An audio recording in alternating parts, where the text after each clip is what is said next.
आता एक महत्त्वाची ब्रेकिंग न्यूज। जिवंत व्यक्तींना मृत दाखवून सरकारचे लाखो रुपये लाटल्याचा धक्कादायक प्रकार परभणीत समोर आलाय।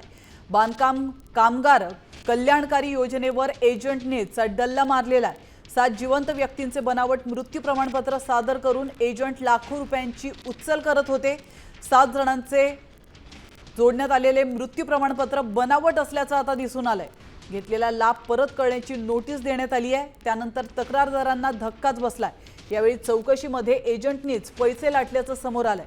या प्रकरणी आता लाभार्थ्यांसह ग्रामसेवकाला नोटीस बजावण्यात आली आहे।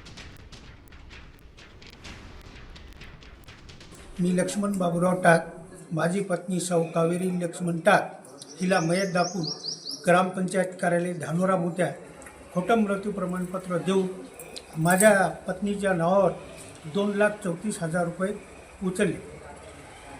ते आम्हाला भेटले सुद्धा नाही, म्हणून आम्ही चुडाव पोलीस स्टेशनला कारवाई करण्याकरता आलो।